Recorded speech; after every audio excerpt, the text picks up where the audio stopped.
pessoal! Tudo bem? E aí, como vocês estão?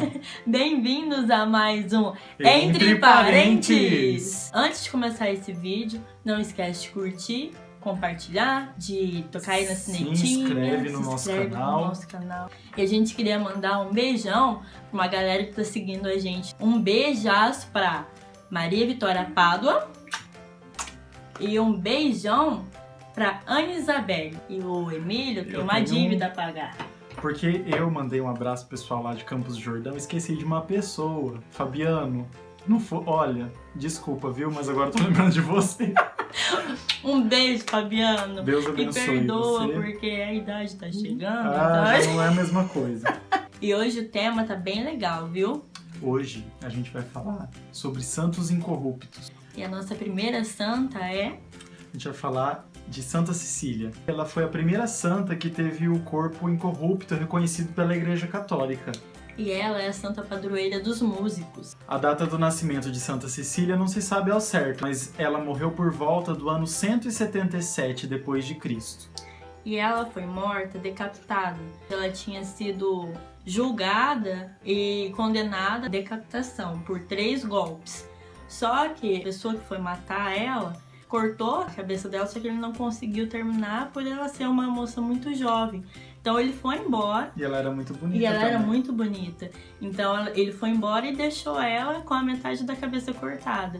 E com a metade da cabeça cortada, ela conseguiu rezar por 3 dias e 3 noites. E outra coisa muito importante na história de Santa Cecília, que o Papa Pascoal I, ele queria achar onde estava o túmulo de Santa Cecília, só que ele não encontrava onde estava esse túmulo.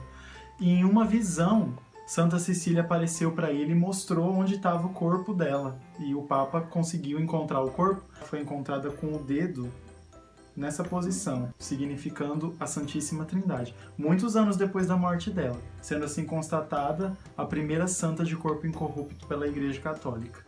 Nossa Santa Cecília. Então, pessoal, o nosso segundo santo é o São Pascoal. São Pascoal era pastor de ovelhas. E ele foi pastor de ovelha até os 24 anos de idade.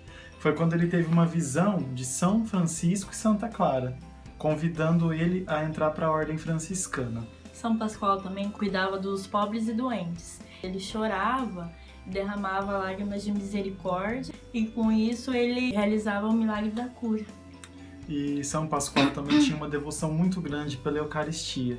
Ele passava horas em adoração a Jesus Eucarístico, e passava até mesmo as noites em claro em adoração a Jesus Eucarístico. A morte de São Pascoal, coincidentemente, foi no mesmo dia que ele veio ao mundo, de seu nascimento, que foi no dia 15 de maio de 1592, numa manhã de Pentecostes. E depois da morte de São Pascoal, ele estava na sua cela, né, que era o quarto onde ele dormia. E ele foi transferido para a igreja de Nossa Senhora do Rosário, porque era muito grande a multidão que queria visitar o corpo de São Pascoal. As pessoas falavam que o semblante dele era celestial e que escorria um líquido perfumado da testa dele.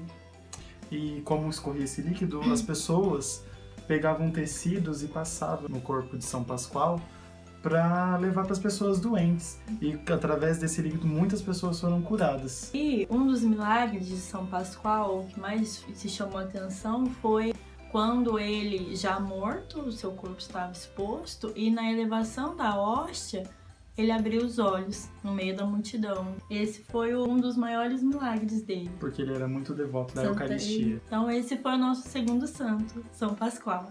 Agora a nossa terceira santa é Santa Rita de Cássia. Essa santa é meio conhecida, né? Não mora no nosso coração. Santa Rita de Cássia, ela sempre teve o desejo de ser religiosa. E Santa Rita, ela foi obrigada a se casar, né? Então ela se casou. E depois de casada, ela teve 2 filhos que são gêmeos. O marido dela foi assassinado. E os filhos foram treinados para se vingar da morte do pai. Nisso, quando eles foram se vingar, eles foram pegos numa emboscada.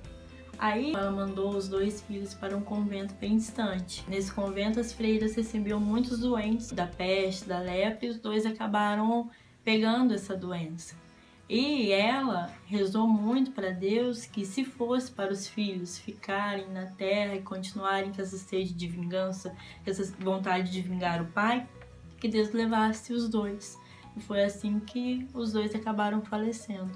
E logo após a morte dos filhos de Santa Rita, ela se sentiu sozinha no mundo, porque já tinham falecido os pais, o marido, os filhos, e ela sentiu muita vontade de entrar no convento. Só que as irmãs, eram as irmãs agostinianas, elas não queriam receber Santa Rita porque ela já tinha sido casada e elas tinham dúvida da vocação.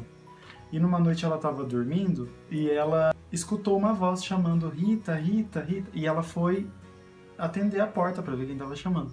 E era nada mais, nada menos. Básico, uma visita bem Uma básica. visita básica. São João Batista, São Nicolau e São Francisco. E nessa visita, eles falaram para ela acompanhar eles. E eles foram caminhando pela cidade. Quando chegou em frente ao mosteiro das Irmãs Agostinianas, ela sentiu um empurrão e ela entrou em êxtase.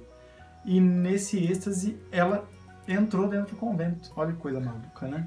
Entrou, na hora que ela viu, ela já tava lá Já dentro tava com as lá. portas fechadas. Tava lá fora, daqui a pouco tava lá dentro. Mas, gente do céu. E nisso as irmãs não tiveram dúvidas que realmente era a vocação, porque as portas estavam trancadas como que a Rita entrou lá. E esse foi um dos primeiros milagres de Santa Rita, né? Agora vamos falar um pouco do estigma de Santa Rita. Ela, rezando aos pés de Jesus, ela pediu para que Deus mostrasse para ela, desse um pouquinho para ela do sofrimento que ele passou na cruz. Aí nisso nasceu uma feridinha na testa dela. Ela viveu com essa ferida durante 15 anos. E essa ferida exalava um odor muito forte, que ninguém nem conseguia ficar perto dela. Só que no dia da sua morte, esse cheiro ruim se transformou em cheiro de rosas. E a ferida foi cicatrizada. E a ferida foi cicatrizada. E desde então, Santa Rita tem o corpo incorrupto também. O corpo dela se encontra lá em Cássia até hoje. E ela é considerada santa das causas impossíveis. Então, gente, o link vai estar aqui na descrição. Foi do site do Padre Paulo Ricardo que a gente pegou as histórias, tá? Então, se vocês tiverem alguma dúvida, é só acessar o link aqui embaixo e tá dando uma lida. Tem muito relato, muita coisa bem bacana que vocês podem estar vendo. Então, até o próximo vídeo. Não esquece de curtir, de compartilhar, de se inscrever mais uma vez, porque lembrar é viver. Então, um beijo.